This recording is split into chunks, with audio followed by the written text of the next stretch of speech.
Hola, ¿qué tal? Aquí tenemos hoy un invitado muy especial que nos encanta poder entrevistar para aprender. Nosotros estamos aquí para aprender muchas cosas y toda la información que podamos recibir nos ayuda a tener mejor calidad de vida. Con nosotros está el doctor Roberto Ventura. Él es un médico neuropsiquiatra uruguayo, pero no voy a decir nada más porque todo se lo voy a preguntar a él. Doctor Ventura, muchas gracias por estar aquí.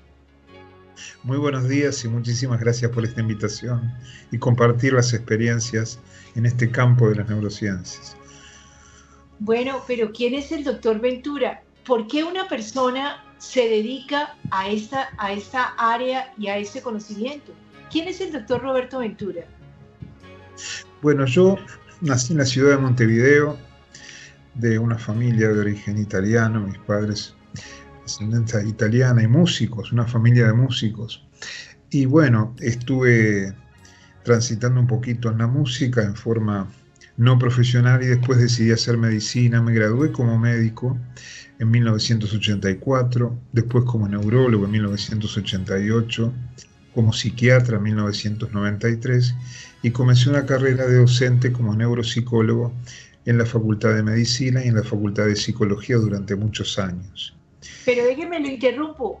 ¿Cómo de música salta a medicina? Arranquemos un poquito. A ver, ¿cómo un músico se vuelve médico? ¿Cómo fue ese transgredir por qué terminó allí? Bueno, yo me crié en una familia donde la música reinaba permanentemente.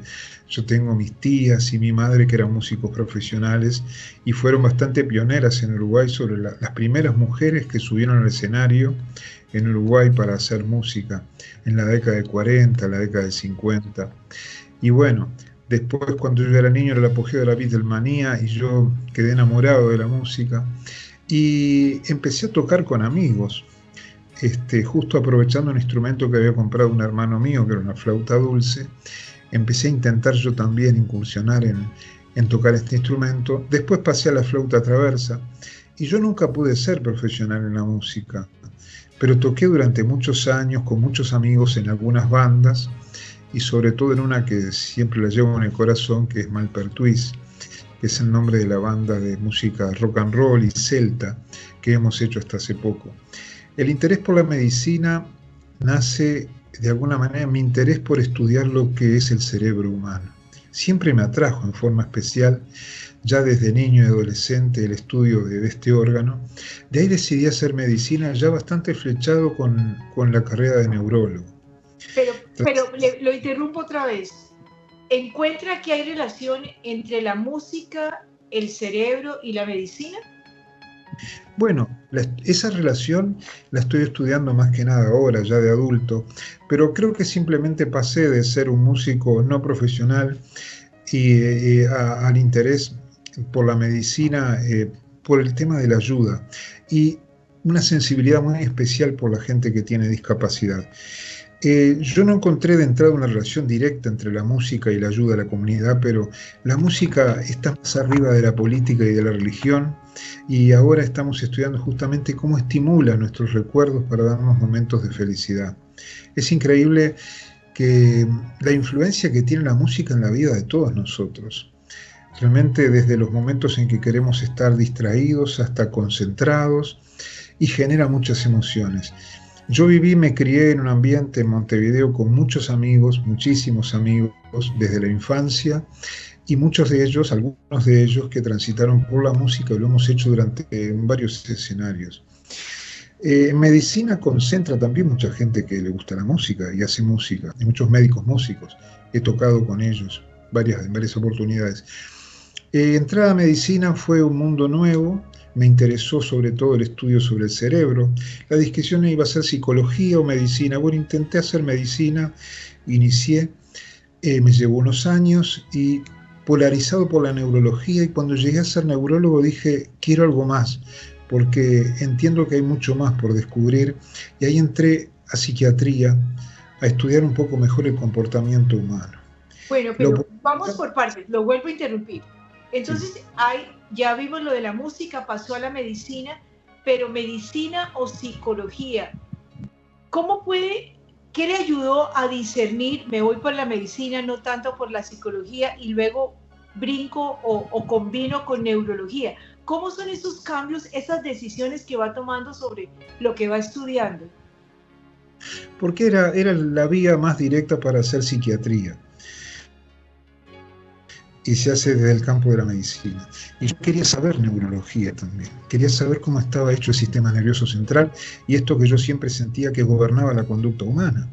Cuando entré a psiquiatría entré a un mundo increíble, fascinante también, muy difícil de abordar porque se necesita también alguna cualidad personal para poder sentir lo que siente el otro, ponerse en el lugar del otro.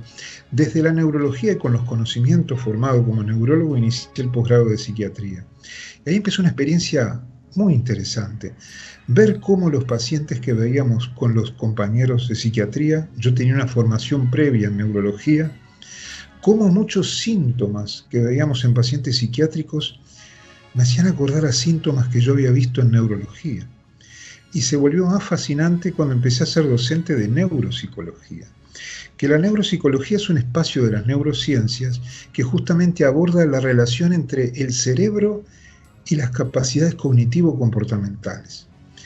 Con la neuropsicología sentí que estaba uniendo todo, el paciente, porque es un enganche entre la neurología y la psiquiatría, que siempre ha habido una brecha y que la sigue habiendo de alguna manera, porque fíjate qué interesante lo que te voy a decir, que todavía la Facultad de Medicina nos está educando un poco divorciados desde el inicio.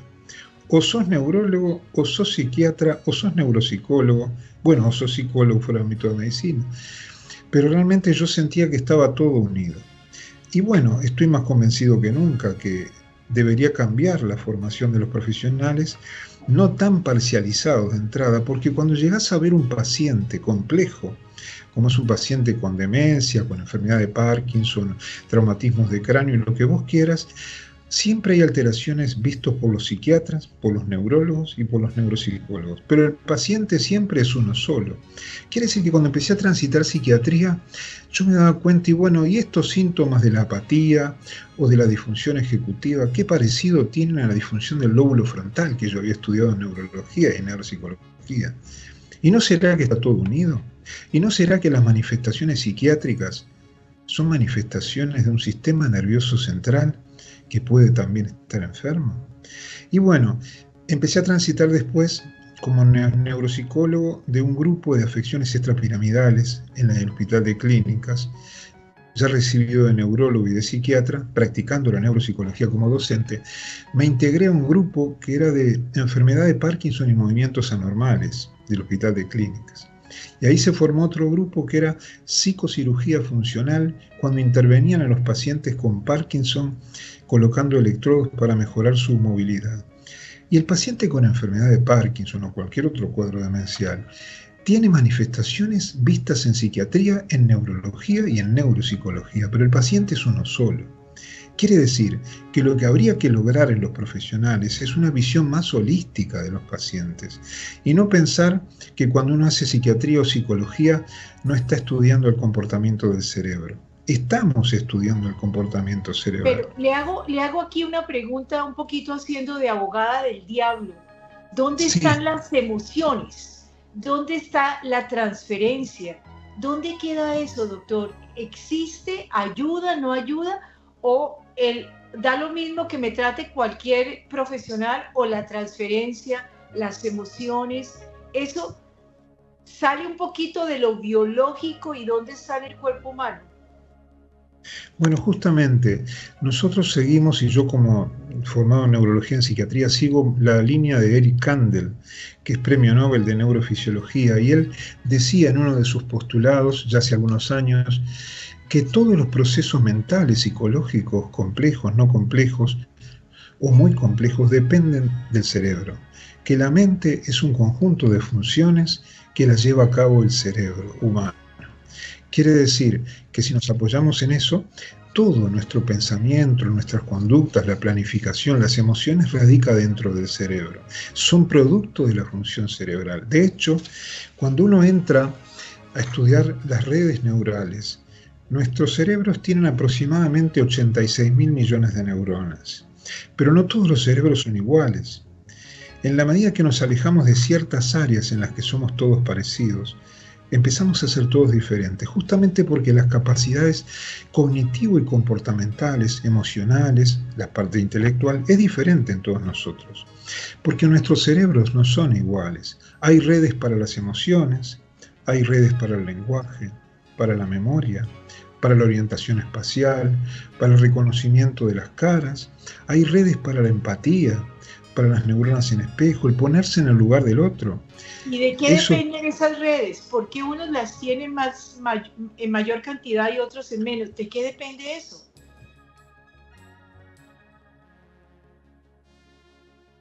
¿De qué? Bueno, si bien sabemos que somos todos diferentes, porque nuestras capacidades son diferentes en todos nosotros, depende de factores genéticos y ambientales. O sea, podés venir ya con una carga que te facilite ciertos desempeños, pero si el ambiente no te estimula, esos desempeños probablemente no se desarrollen. Así que en esa combinación entre lo que yo traigo como equipamiento genético y la estimulación ambiental me va a favorecer que yo desarrolle más algunas cosas que otras. Yo siempre me pregunto, ¿por qué mi familia está cargada de músicos? Cargada de músicos. Desde mi abuelo en Italia, allá, que también hacía música, y tengo entendido que una tía de ese abuelo era muy amigo y era soprano de Giuseppe Verdi en Italia. Es decir, ya traemos esa facilidad. Desde mis hermanos, tengo primos también que están profesionales en la música. Hay un primo que está jubilado ahora, pero que ha sido profesional de la música. Yo también.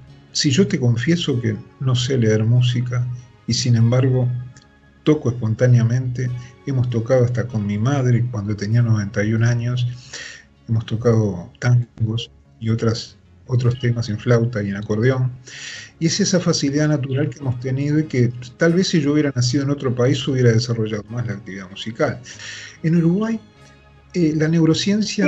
Vamos a comerciales y ya me cuenta inmediatamente qué pasa en Uruguay. Vamos a comerciales y ya volvemos.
Moi, katsot kanava 2, kansamme kanavaa. Kali, muy chévere.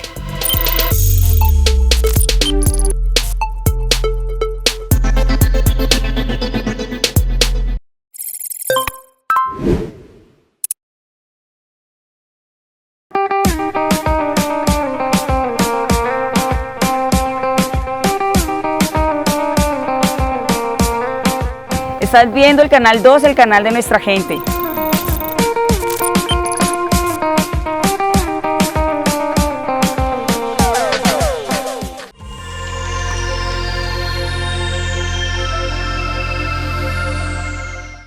¿Qué pasa en Uruguay muy particularmente con eso, doctor Ventura? No, en Uruguay, en el ambiente en que yo me crié, me facilitó muchos amigos y muchos amigos vinculados con la música, lo cual me hizo transitar una doble actividad. Yo, mientras estudiaba medicina, también tocaba en los grupos de música y tocaba en algunos bares nocturnos, en algunos lugares, porque me daba esa profundidad, ese enfoque emocional en todas las cosas que yo hacía. Yo me considero muy sensible a la música y eso de alguna manera ha perfilado en que actualmente, recién ahora, estoy empezando a estudiar en mayor profundidad cómo se procesa la música a nivel cerebral. ¿Las frecuencias en el cerebro? Sí, porque vos fíjate que consideramos como normal algo asumido que es sorprendente y no lo analizamos muy bien. Cómo la música genera emociones en todos nosotros. Y en los pacientes que están perdiendo esa capacidad porque tienen un cuadro demencial, es lo último que se pierde. Increíblemente, el sentido de la música y de los ritmos es lo último que se pierde en los pacientes con demencia. De ahí a cuando ya el aparato de memorización no está fijando más información por la enfermedad, todavía se conserva toda esa información en lo que podemos llamar el disco duro de la persona. Entonces, la estimulación musical acude a esa memoria dando otra vez emociones. Fíjate vos cómo sería una película sin música. Una película sin música. ¿Cómo estudian la música para generar emociones en las películas? Porque realmente si hay una película de terror y te quieren dar miedo, no te van a poner una tarantela italiana, que es alegre. Te ponen un sonido especial que genera en vos emociones especiales. Ellos están muy estudiados por ellos. En la vida nuestra está lleno de estímulos musicales. Cuando llegas a tu casa y querés descansar o concentrarte, no habrás hecho tantas veces ponerte música, y es la música que a vos te gusta, pero no es la misma que la música que a otro le gusta, porque eso tiene que ver con la edad, con la generación en que nos criamos, con el país, tiene que ver con la identidad cultural también y generacional. Eso es lo que estamos haciendo yo recién ahora, que ya me estoy un poco retirando ya del ejercicio profesional dentro de un tiempo, incursionar en las neurociencias que tienen que ver con el procesamiento de la música. Porque realmente, ponete a pensar cuántas veces habrás visto vos y yo también, pero no le hemos dado tanta importancia, estar en un residencial de ancianos y ver cómo el paciente tiene apatía y apagamiento, pero cuando llega el musicoterapeuta, se activan las emociones, hasta el paciente puede pararse y bailar, cuando yo no conozco ningún medicamento que genere eso en los pacientes, ninguno. Esta estimulación auditiva, ¿no? Pero, ¿eso es biología o eso es emoción diferente que no se puede concretar en la biología, en el organismo? ¿Eso es biología o dónde está el efecto que produce la música? ¿Dónde está? Muy buena pregunta. Acordate que todo es biología. Yo pienso que todo es orgánico, no existe lo no orgánico a nivel cerebral. Cuando me llegan a mí, por ejemplo, pedidos de colegas médicos, descartar organicidad. Y si no es orgánico, ¿dónde está? Bueno, está en el órgano. Entonces, lo que pasa es que te voy a decir una frase. Aquí le hago una pregunta. ¿Existe algo que se llama el alma, el espíritu?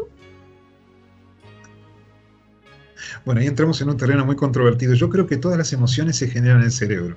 Y te voy a decir una frase que te va a gustar, que la dijo Karl Popper en 1970, que es un premio Nobel de Filosofía. Dice: en lo que tiene que ver en la relación entre la psiquis y el cerebro, la ausencia de evidencia no es evidencia de ausencia. Mirá qué frase. La ausencia de evidencia no es evidencia de ausencia. Y él dice, hay que esperar. 1970. Hay que esperar ventanas al cerebro para poder entenderlo mejor. Y te soy sincero, hay muchas ventanas de imágenes estructurales como la resonancia y la tomografía, o funcionales como el PET y el SPECT cerebral, y estamos tratando de entender, pero mira, si bien una neurona no se angustia, sé que una red neuronal cuando se enferma tiene que ver con ese estado emocional. Existen redes que tienen que ver directamente con la memoria y con la emoción. Y te digo más, hasta en el terreno de la memoria, cuando uno se mete a explorar, las cosas se memorizan con mayor fuerza cuando están acompañadas de emociones. Por ejemplo, yo estoy seguro que vos te acordás ¿qué estabas haciendo cuando mirabas en la televisión el hombre descendiendo a la luna? Creo que en 1969. Yo me acuerdo de la imagen de lo que yo estaba haciendo. Y mi madre diciendo, Robertito, venía a comer porque ya está pronta la comida. Pero si me preguntás qué hice el día anterior o el día después, yo no me acuerdo. Hay memorias flashbulb, que se llaman así, que tienen que ver con episodios de nuestra vida que por algún motivo los grabamos más que otros y tenemos más acceso. Hay episodios en tu vida que están cargados de emoción y que yo creo que no los olvidas nunca.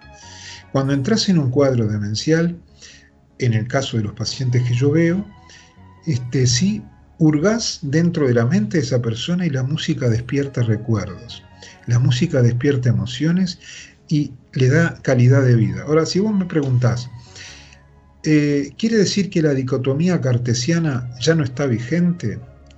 ¿Lo orgánico y lo no orgánico? Y yo pienso que ya no está vigente. Ahora, de ahí es mi pensamiento.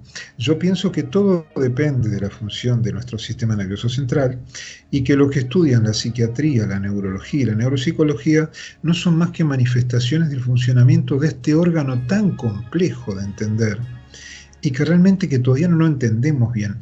¿Cómo es la unión entre lo que es la emoción, el pensamiento y el funcionamiento de las redes? Bueno, de a poquito la ausencia de evidencia no es evidencia de ausencia y se va progresando cada vez más tratando de entender a través del estudio de las redes neurales cómo es esto, cómo es este fenómeno. Porque en la fotografía fría, una tomografía o una resonancia a veces no muestra grandes diferencias entre un cerebro y otro, pero sí somos todos diferentes.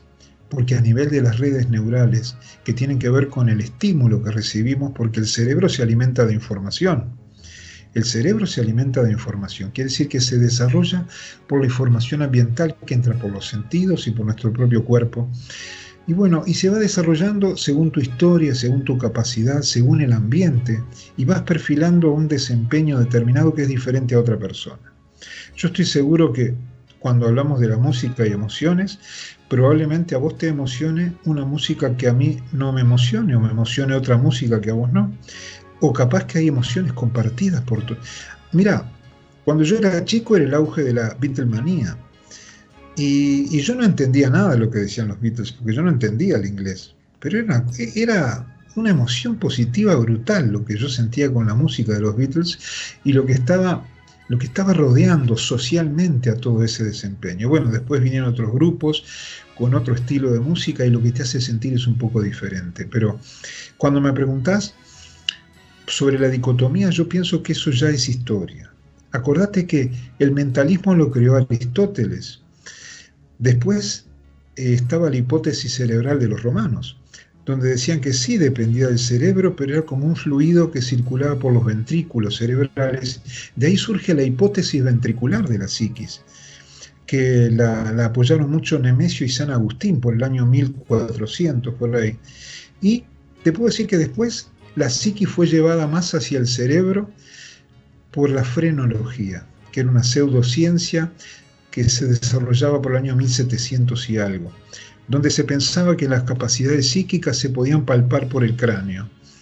Entonces, que cada cerebro era un grupo de órganos chiquitos que tenían que ver con las capacidades y empujaban el hueso hacia afuera. Franz Gall y Spurzheim hicieron dibujos y si así se mapeaba el casco óseo y vos palpabas el cráneo, decían que palpaban las capacidades. Bueno, eso ya se superó, entramos en el siglo XX y se empezaron a estudiar otras cosas. Yo soy fanático de un síndrome en neuropsicología, que es un síndrome muy complejo que también me hace recordar y me hace surgir preguntas como las que me hiciste hoy. El síndrome de desconexión interhemisférica cerebral. Cuando se corta el cuerpo calloso. En español, ¿cómo lo explicamos a los que nos están viendo? ¿Cómo es? El cerebro tiene 2 hemisferios cerebrales y esos 2 hemisferios tienen funciones diferentes. Cuando hablamos de la dominancia para una función, el hemisferio izquierdo en general es dominante para el desempeño del lenguaje y el hemisferio derecho en general es dominante para el manejo visoespacial. Es una máquina silenciosa que nos guía también en el espacio. Cuando vos cortás la unión entre esos 2 hemisferios, son de 400 a 800 millones de fibras que une un hemisferio con otro, empieza un comportamiento extraño. Por ejemplo, las manos se pelean entre sí. Una mano hace una cosa y la otra la saca y le rompe lo que está haciendo. Una mano desabrocha el saco y otra la va abrochando. Una mano abre la puerta y la otra le pega y cierra la puerta. Hay como una cosa rara, como que hay voluntades diferentes. Claro, uno acá entra a especular un montón de cosas, pero como decía Norman Geschwin en 1970, el mundo científico todavía no está preparado con mucha madurez para entender estos fenómenos. Porque uno tiende a hacer la dicotomía, pero ¿qué pasa en el cerebro humano cuando se corta la conexión entre los dos hemisferios? Y ahí se descubrió por un método que se llama taquitoscopía, que se puede dialogar con cada hemisferio por separado. Fíjate vos qué alucinante. Muy interesante, pero se nos acabó el programa. Por eso lo invito a que continuemos la próxima semana, porque me parece, a ver, un conocimiento impresionante. Espero que ustedes, los que nos están viendo, hayan aprendido, abierto los ojos como los abro yo, e ir conociendo con el doctor Ventura tanto conocimiento y tanto que hay por aprender. Los espero la próxima semana porque tenemos que continuar con el tema de la neuropsiquiatría, neurociencia. Muchas gracias, que la pasen bien. Muchas gracias por la invitación.